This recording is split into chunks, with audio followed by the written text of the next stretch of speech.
Goodness gracious.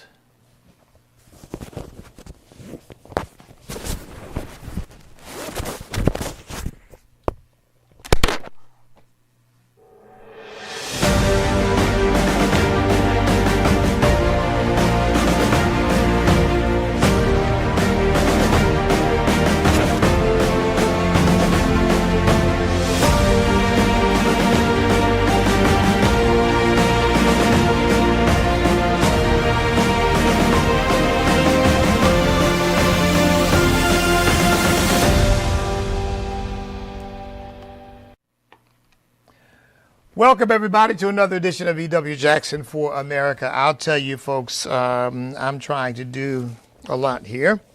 And I just got finished doing the Jenna Ellis program on American Family Radio. That's why I'm late. And I'm also not completely ready to jump into. I'm ready personally to jump into it, but there's something I forgot. I forgot to set up. Let me see if I can do that. I don't know whether I can or not. If I can, I will. I just don't know if I can. Well, you know what? Maybe I can, actually. Maybe I can. I'm talking about my Instagram post, my Instagram feed. It's going to look a little bit different, but because for all of my people who listen or watch on Instagram, I can't do the program without them. They'll be wondering, where in the world am I? So I got a lot of stuff to cover today too.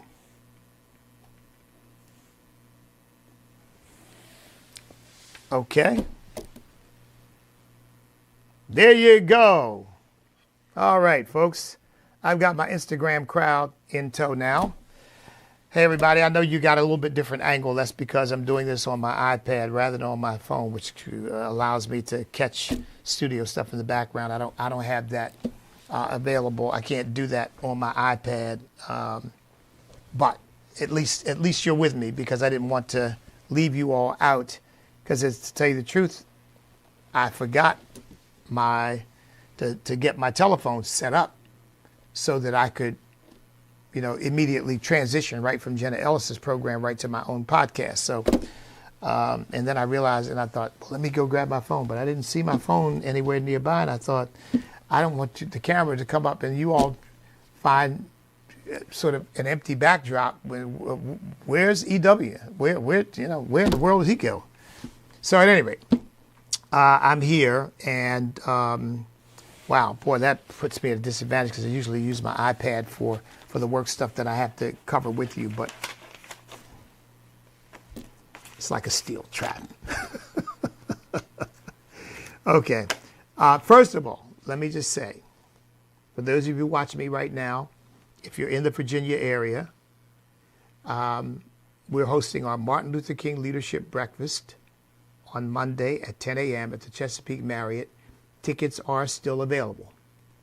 Now, after 3 p.m. today, if you buy a ticket after 3 p.m. today, actually I said noontime, but we got to report to the hotel, so really after noontime today. If you buy a ticket after noontime today, it's going to cost you an additional $5, so it won't be $35, it'll be $40, because the hotel charges us an additional $5 for every additional breakfast we buy after 3 o'clock today. Okay? So if you want to come now. Now, let me tell you why you should come. And by the way, if you can't come, don't want to come, but when I finish explaining to you what it is we do, and you decide, you know what, I want to support this. I've said this before, and I'm waiting to be proved wrong. And maybe at some point somebody will prove me wrong, or maybe at some point somebody will start another Martin Luther King leadership breakfast like the one we've started. We are the only celebration of Martin Luther King that honors our first responders, police, sheriffs, and firefighters. We are the only ones. Again, if you know of a Martin Luther King celebration that also does that, get in touch with me. I'm serious, because I want to honor them. I want to support them. We made up our minds 25 years ago after 9/11 that we were never going to again wait for some calamity, some tragedy, some terrible thing to befall our first responders to acknowledge the tremendous service that they provide to our community. And so we didn't do it the first year. We didn't have that revelation. But after 9/11, I said, that's it. From now on, they will be included. Because they're servants too. They're leaders too. And they're worthy of our respect and worthy of our honor. And folks, I get incensed by this drumbeat of the police are an occupying force nonsense and what's happening to our ICE agents right now. These are people who stand on the front line to do a job that you and I simply cannot do for ourselves and don't want to be forced to have to do for ourselves. I mean, look, I know that the last line of defense is ultimately not the police, it's ultimately you. But thank God that we don't normally have to wait until we are facing the last line of defense. Because the police are out there arresting bad guys. Now, the courts have not cooperated because the courts are often releasing them faster than the police can arrest them. But for the most part, the police are out there doing their job, apprehending, arresting, and putting bad guys in jail. And if the courts were doing their jobs, frankly, we'd be a much safer country because if the courts were doing their job, the courts would be putting these people away rather than releasing them back onto the street. But politicians with this no cash bail nonsense and all this crazy stuff that they do, which again puts the law-abiding citizen at risk, but the police officer still nonetheless lays his or her life on the line every time they get up and put on that uniform and go out and head to fulfill their duty for that day, never with any guarantee that they're going to come home that day because, folks, a traffic stop could be fatal. And many of them have been. Police walk up to a driver on a traffic stop and get shot without warning. I mean, I tell you, I think about that stuff every time I'm stopped. You know, this police officer is risking his life. And when I sense wariness in a police officer, I don't get offended by that. Oh, he's probably wary because I'm a black man. I mean, give me a break. I guarantee you more cops have been shot by guys who are not black than have been shot by guys who are. I guarantee you, if you do the overall statistics. Because crime ultimately has no race. Now, there's a disproportionate amount of crime in the inner city and disproportionate amount of crime among young black men. That's just the reality of it. And that's anybody who says that, if they weren't black, they'd probably be called a racist. I don't care. It's the truth. It's simply the truth. But I'll tell you what, any cop will tell you, there's no guarantee because of the race of the person they're stopping that they're not going to have a problem. Now, if they're stopping a little old lady, probably pretty safe, probably, you know. If they're stopping a young girl, you know, a woman, regardless of race, probably pretty safe because most of these crimes, the terrible crimes, are being committed by men, not women. But every time they stop a guy, regardless of his race,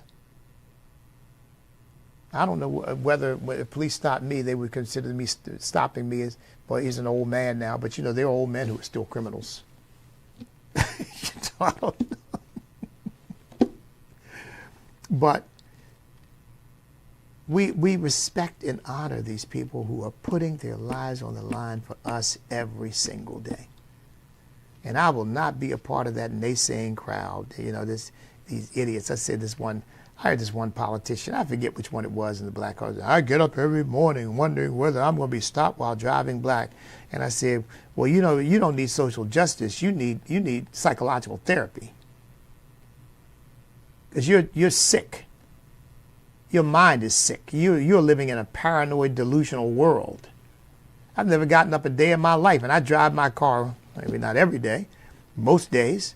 I've never gotten up a day in my life wondering, well, I might be stopped while driving black. I mean, it's just, yeah. At any rate, I just wanted you to know that the money that we raise for the breakfast And it's not a big fundraising event, but we do raise some money, usually a few $1,000. But the money that we raise goes to scholarships for two worthy students, and to support our school, the Maximum Potential Christian Academy, which is, trying to educate students and matriculate students into a Christian worldview, responsible adulthood, responsible citizenship, and appreciation for our country. And of course, within all of that, actually educated, able to read, to write, to do math, the things that schools are no longer teaching. I mean, I was shocked to learn that schools are no longer teaching children to do cursive. What is that? Again, well, I guess they're too busy telling children about their ability to change their gender that they don't have time to teach a child to write cursive.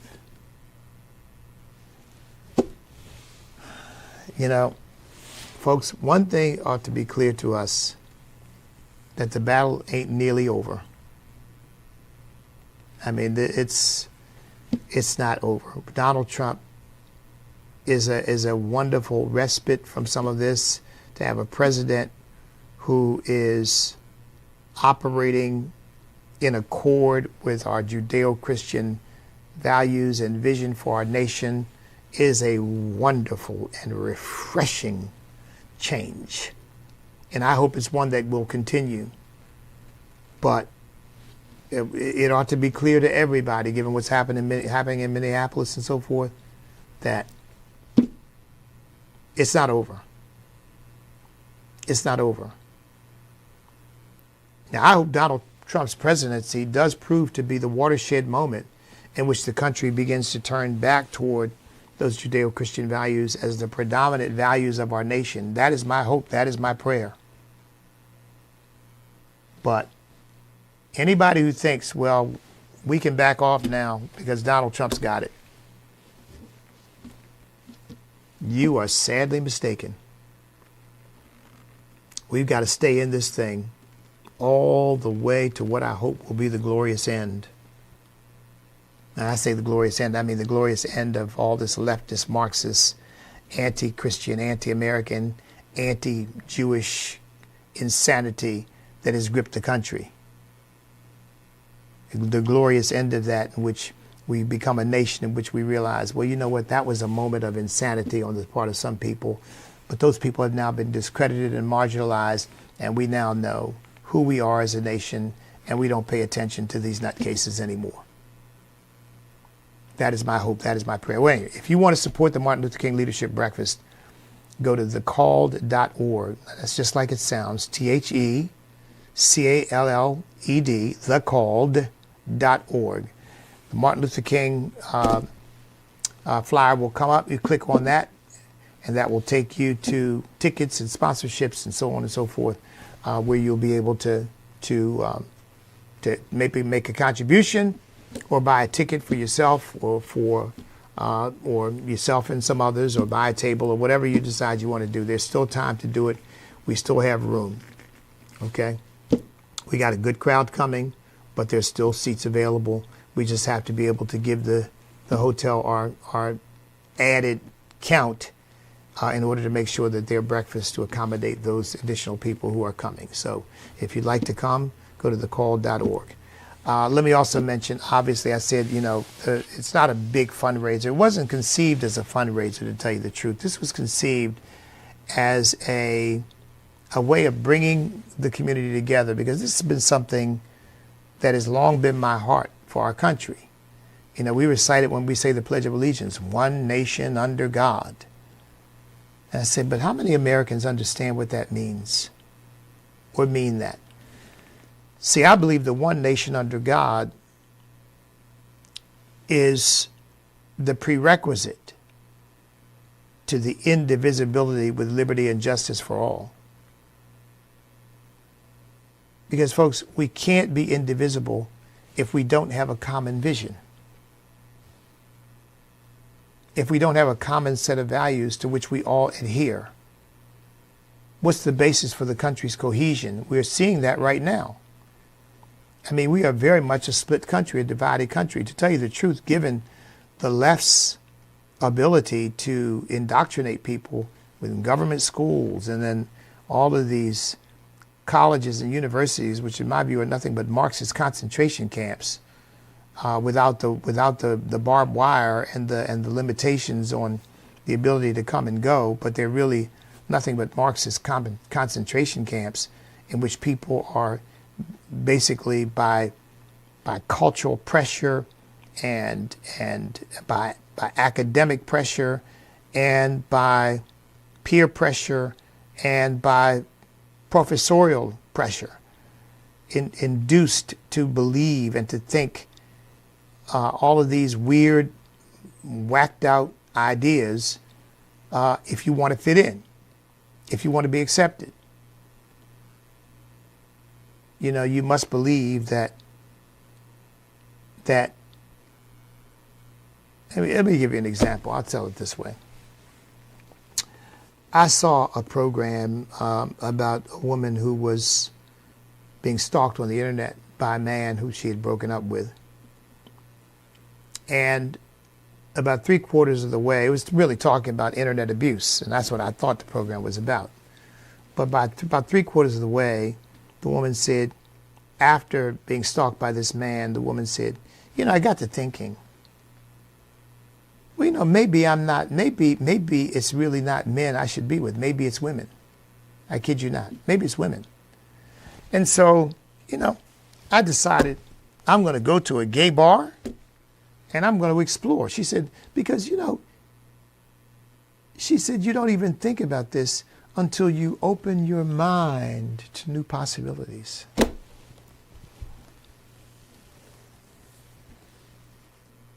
And basically the program was touting that as this wonderful development that came out of this negative thing, this wonderful development, this woman exploring her potential lesbianism.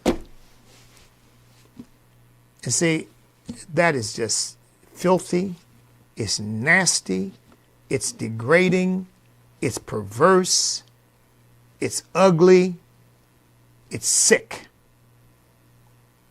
But you go to most colleges and universities, what I just said, oh my goodness gracious, boy, they run me out of town with a rail. Or on a rail, I should say. But the person who comes in saying, yes, I wanted to explore, I wanted to see, they say, oh, what a wonderfully open person. This is a wonderful individual. And then if you decide to go lesbian, which she ultimately decided, you know what, maybe that's the problem. The problem is not that I allowed myself to become seduced by a man that I didn't even know, a man who happened to be living in a foreign country at the time, who seduced me and came to visit me, and I didn't even know this man, and then I find out later that the man's unhinged. So it's not about me being more discerning. No, I'm going to go out and basically repeat the same mistake. I'm going to go to a bar, and I'm going to find some woman now in a bar. I mean, but you know, all that stuff, all of that would receive the imprimatur of government schools, of colleges and universities, of the mainstream media, of journalism. All of it would be just, you know, saying amen and bowing down to that stuff. And given that, I'm shocked that we're a 50-50 country. I'm shocked that we're not a 90-10 country. But I think the reason why we're not a 90-10 country, the reason why half of Americans still hold to Judeo-Christian values and principles, by the way, about 2/3 of Americans, according to polls, think that same-sex marriage is okay, which is, that's a big loss on our part. See, that's what I mean. So it could be worse than it is. But I think the reason why it's not worse than it is because of the Christian community. Because people like me, and I'm not the only one. I don't have an Elijah complex. Oh, God, I'm the only one. But people like me are willing to stand up for those values, those eternal values, those unchanging values that made our country great. And we're willing to espouse that to enough people that in spite of pretty much every cultural mechanism in our country being against us, every institution of cultural influence in our country pretty much being against us, we're able to hold half the country to those wonderful values. I really believe that's because of the Spirit of God. It was not just us doing it alone, but the Spirit of God convicting people's hearts. And I trust there'll be more and more of that. That people will come to a true saving knowledge of Jesus Christ and become disciples of Jesus Christ. You know, I've said this before, folks, and you may have heard me say it. Do you know how many times the word Christian is mentioned in the Bible? It's actually mentioned 3 times in the New Testament, Christian, 3 times. 3 times. Once by, I think it's Festus, once by the people of Antioch. And they weren't, in other words, Festus wasn't a Christian. The people of Antioch weren't Christians. That's the name they came up to describe these people who were Christ followers. The only time a Christian uses the word is Peter. In one of his epistles, mentions Christians. 1 time by a Christian apostle. 1 time. The word disciples mentioned 200, I think it's 261, it might be 271, but because I've done some recalibration there, but let's just call it the lower number, 261. 261 times the word disciples mentioned, 1 time the word Christian is mentioned. Which tells you something about how what Jesus expects of us. I was saying to somebody recently, the word Christian can mean all kinds of stuff, including not much at all. But to be a disciple of Jesus Christ, he set forth the criterion. If you abide in my word, then are you my disciples indeed, and you shall know the truth, and the truth shall make you free. You can be born again and become a believer in the Lord Jesus Christ and be born into the family of God, but becoming a disciple, Jesus said you must abide in his word.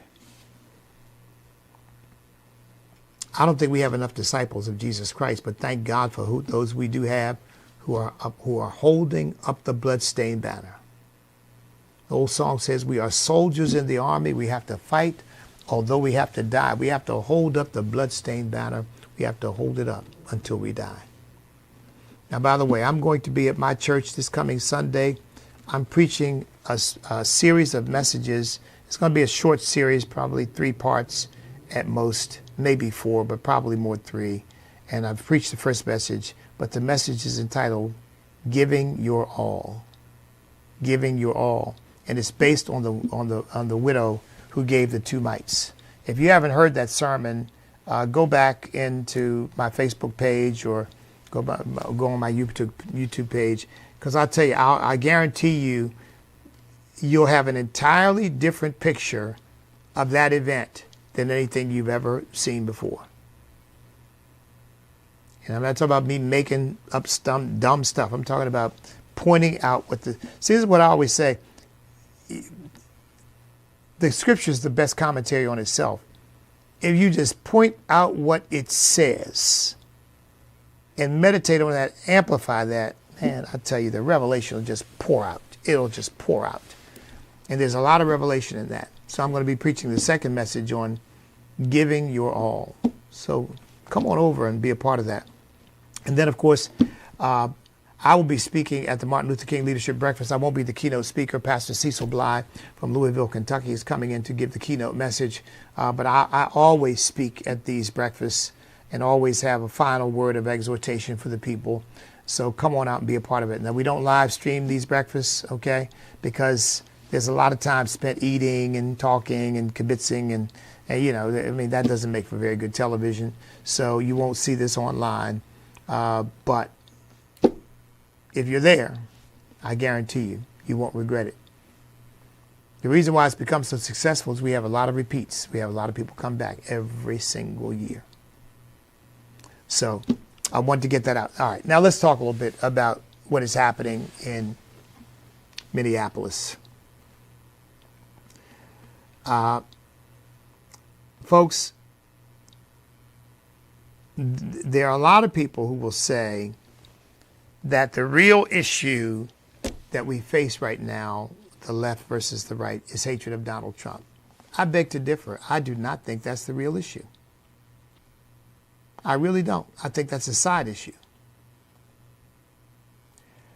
I think Donald Trump is no more the real issue than Charlie Kirk was the real issue, or that ICE agents are the real issue. Now, don't get me wrong. I mean, these people are targets. The president is a target. Charlie Kirk clearly was a target. They killed him. And remember, it was a guy in a transgender relationship who did that. And these ICE agents are real targets. So I'm not suggesting in any way that the danger to these people, well, look, folks, I've shared with you, I should have done it when it was happening, but I didn't. But I've shared with you threats on my life. But I'm not the real issue either. The real issue, you see, the real issue is America. That's the real issue. America, and who is going to control this country. Donald Trump is a target because he's in the way of the left wanting complete hegemony over our country. Charlie Kirk was a target because Charlie Kirk was winning young people, and the left needs these young people to be on their side, and they can't afford to have someone who is persuading young people to rethink these issues and sign on to a Judeo-Christian worldview and even become Christians. They can't have that. And these ICE agents are arresting and deporting people who are in our country illegally, and these people in our country illegally are the new slave class for the Democrat Party, and they can't have them removing their slaves because their slaves are how they secure their political power. You can't have that. See, the real target is the United States of America. That's the real target. And anybody who's a patriot, anybody who loves our country, anybody who subscribes to the Constitution. Do you remember when the Biden administration was describing people who espouse the Constitution as extremists? Remember that?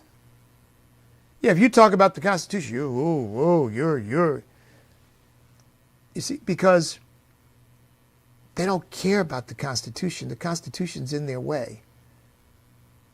They can't get rid of it, but what they can do is create a culture in which it's ignored, where it just doesn't matter. Who cares what the Constitution says? We're not going to follow the Constitution. We're going to follow what we believe. You say, well, wait a minute, but they're saying that President Trump, what ICE agents are doing is unconstitutional. Do they ever cite how? Do you ever hear them cite how what ICE is doing is unconstitutional? Oh, I mean, they say, wait, yeah, they're picking up American citizens. Name one. Bring them forward. I mean, that's like saying, and let's just assume that that's happened, okay? For the sake of argument, okay, let's just assume. When you're trying to arrest literally hundreds of thousands of people who are not here, completely understandable that a mistake is going to be made here and there. Completely understandable. I haven't seen any documentation of that yet, but let's assume that they're correct. saying that ICE is behaving unconstitutionally is like saying that every time the police make an arrest of a suspect who proves to be innocent, they're behaving unconstitutionally. Well, we know they're not, because what they're doing is following the best evidence they have at that point. And when evidence comes in to show that their action was wrong, then they simply release that person. I mean, we put people in jail who shouldn't have been in jail. It wasn't unconstitutional because it was done with due process of law, but it was a mistake. And often what most states try to do, or the federal government tries to do when this happens, is to compensate the person for the time in which they lost their freedom when they shouldn't have. We don't say as a result of that, the criminal justice system is unconstitutional. Arresting people is unconstitutional. The police are behaving unconstitutionally. No, we know they've got a very, very big job to do, and we know that there will be times when they will make mistakes.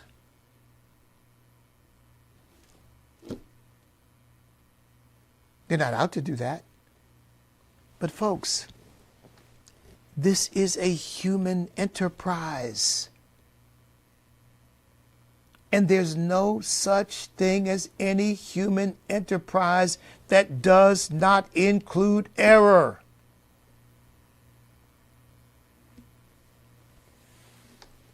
I guarantee you, sometime today, I'll make a mistake, and you will too.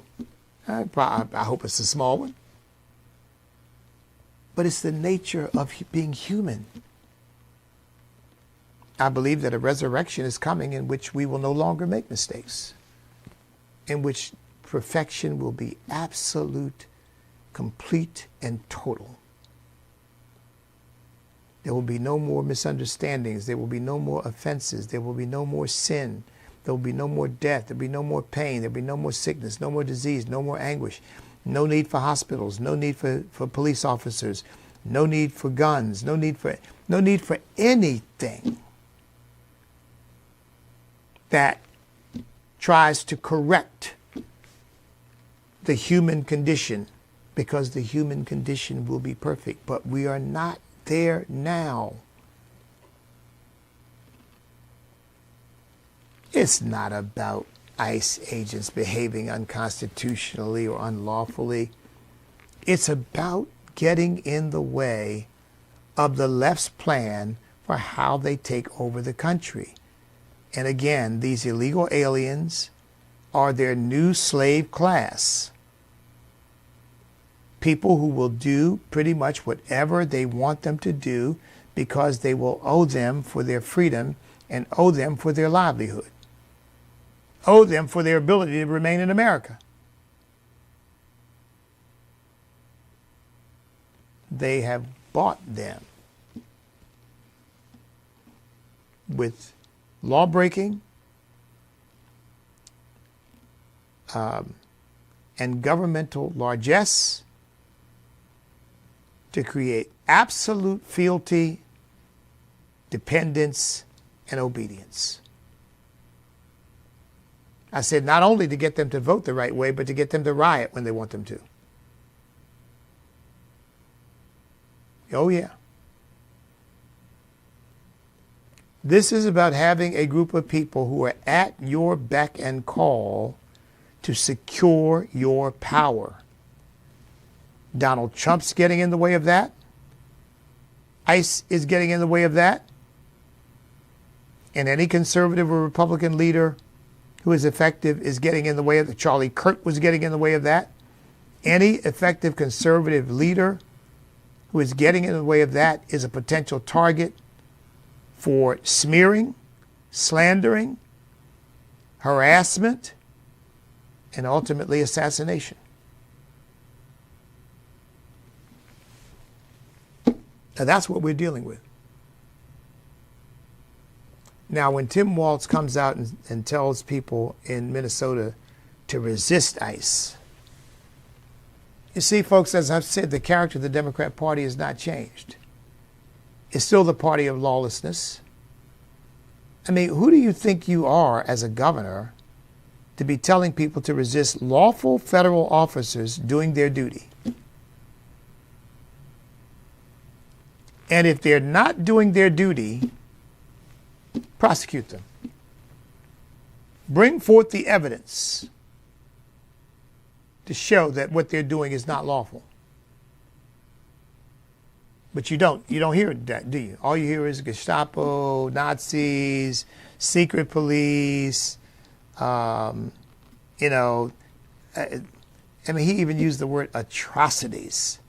The atrocities that the ICE agents are committing. I mean, folks,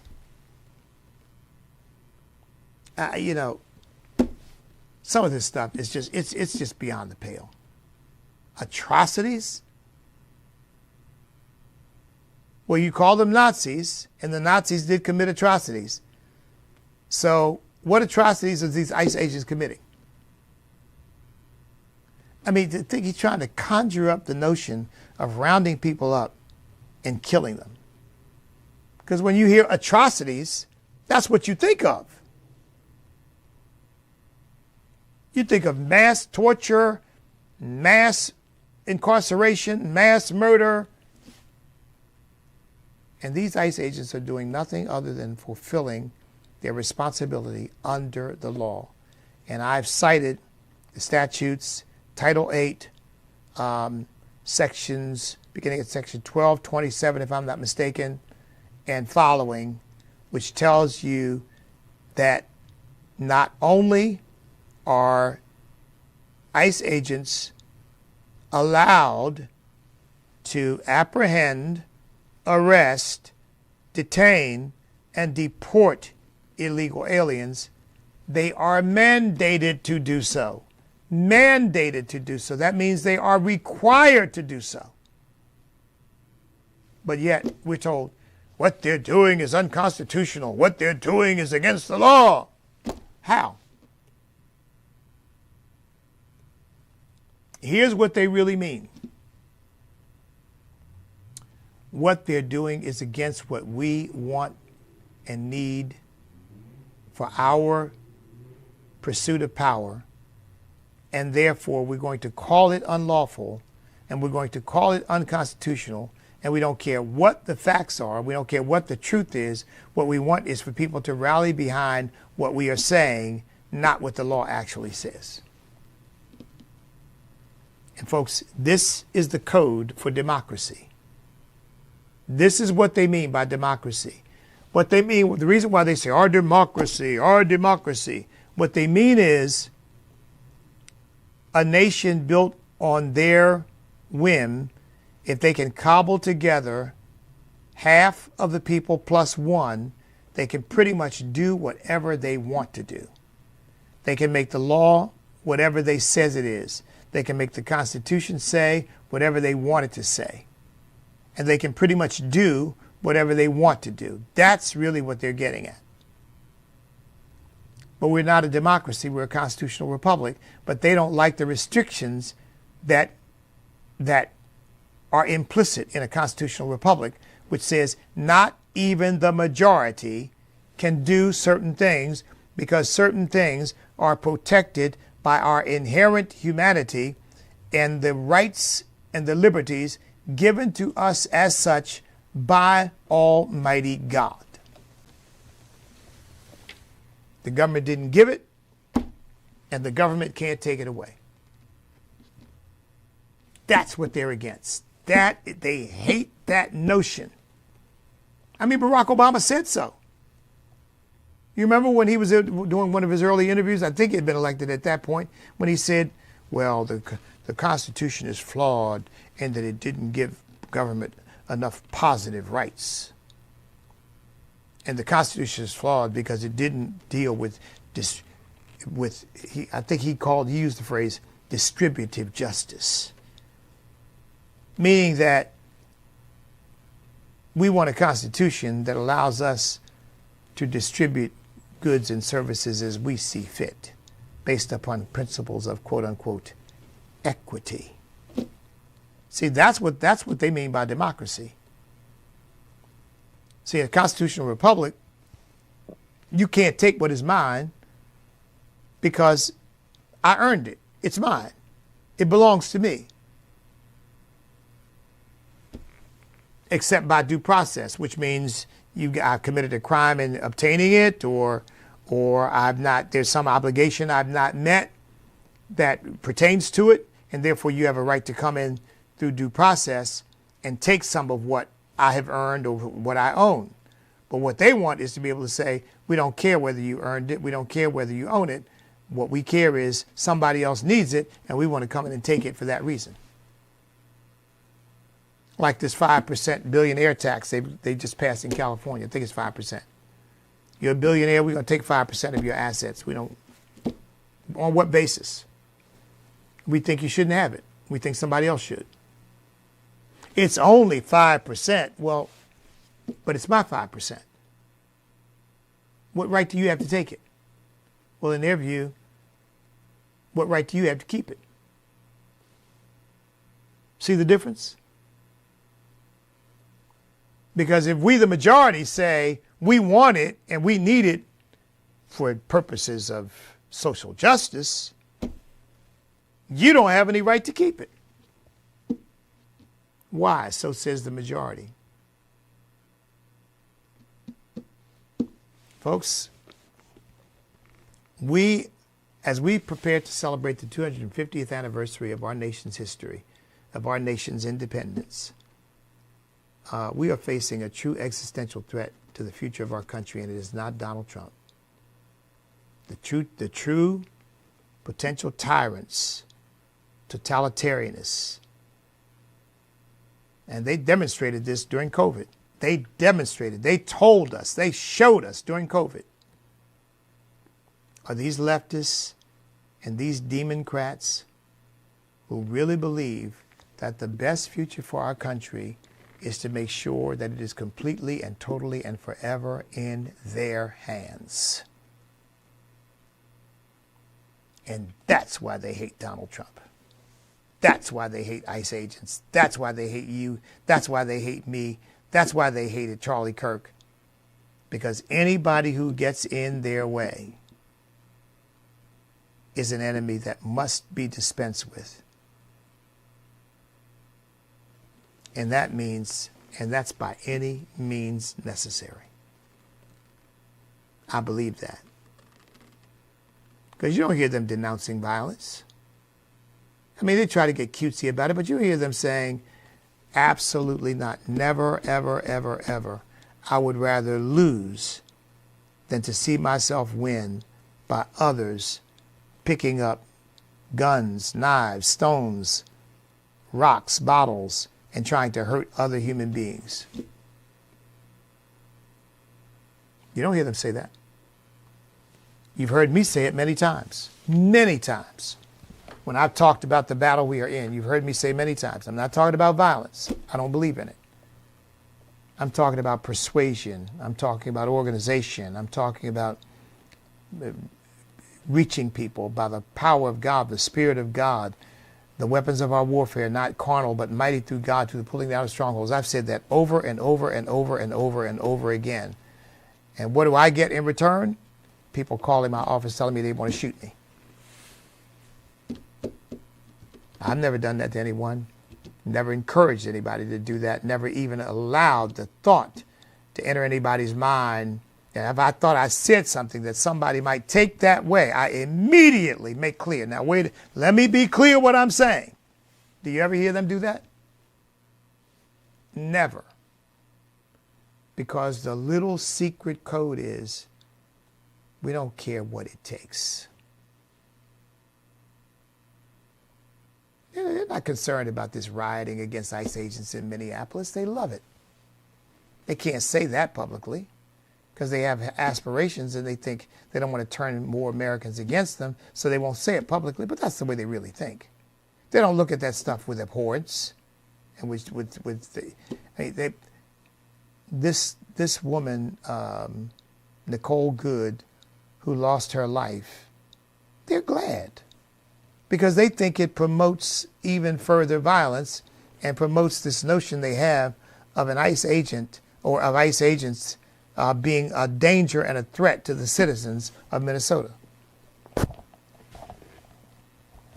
It's like I've always said about, whenever some kid, a young kid or some guy, some man, happens to be black, gets shot by a police officer. I'm not talking about the George Floyd incident. That was a unique one. That was an anomaly. But I'm talking about in the normal course of making arrests and apprehending suspects, and some guy gets shot. Oh, the police are out to hunt down black men. I don't know where it goes. I said, but I never hear anybody say that we need to teach all of our young people, all of them, the police are lawful authority. You must respect their orders and their commands. And if you feel that a police officer has done something wrong, there is a process for pursuing that. You can file lawsuits, you can file complaints, but what you cannot do is fight a police officer because you think he had no right to tell you to leave that corner. Well, he had no right to stop you and want to try to give you a ticket. And therefore you think you got the right to curse him out and fight him. But see, this is what happens when you keep telling people the police are a danger. The police are out to get you. The police are out to kill you. I mean, because again, see, law enforcement has, in most places, even in some blue cities, law enforcement has been a repository of those traditional values: personal responsibility, obedience to the law, living your life as a law-abiding citizen and trying to get along with your neighbors and so forth. All of that. See, law enforcement officers encourage that, but that's not what the left wants. And so what have law enforcement officers been referred to? An occupying force. And we've got to reimagine policing. We've got to reimagine police department. We got to shut down. We've got to dismantle and defund police departments, and we got to send social workers instead. It's not because they care about people. It's because they don't want the military. They don't want law enforcement. They don't want true Bible-believing Christians. They don't want anybody who holds to a traditional Judeo-Christian worldview and respects the Constitution, respects our way of life, is a patriot, loves our country, and is prepared to defend our way of life. They don't like those people because you're in their way. They don't like the country as is. They want it changed, and people like us are in their way. And certain institutions are in their way, like the traditional family's in their way. And all these institutions that are in their way, they've got to dismantle. The ones that support them and uphold them, and they'll do anything in their power to make sure that they have plenty of money and all the resources that they need to keep propagating the lie. Okay, look, I got to go. God bless each and every one of you. I wish I could have been on with you all week, but I had a little grandson to attend to and a granddaughter who also needed attending to because she's now got a new baby brother who's taking up a lot of the spotlight that used to only be on her. So you can imagine. But we had a wonderful time. I had a wonderful time with my grandchildren and my daughter and her husband. And thank you all for your prayers and your well wishes. I want my grandchildren to grow up in a nation that is free, and a nation whose God is the Lord, and a nation in which they can pursue their God-given gifts and talents and abilities and serve the Lord as they see fit without some governmental entity telling them, you can't be a Bible-believing Christian. That's a hate crime. Because if the left could, that's exactly what they would make it. Not on my watch. All right, God bless each and every one of you. Look, if you're in the Virginia area, I'm going to be at church, 943 Canal Drive in Chesapeake, Virginia, 11 a.m. on Sunday. We'll start live streaming at about 11:15, wherever live streams can be seen. Our website, thecall.org, standamerica.us, our Facebook page, our YouTube channel, and so forth. But I'd love to see you there, so come on by if you can. And if not, tune in. We have an extension membership for people who are looking to attach themselves to a church where the word of God is being preached without compromise and without dilution and without trepidation or fear or hesitation. And that's the way we bring it, like throwing meat at a bear. So if you're hungry, tune in, come on by, or tune in. In the meantime, you know what to do. Stand up, step up, speak up, and refuse to back up. Because we cannot be defeated if we will not quit. Because we are on God's side. God bless everybody.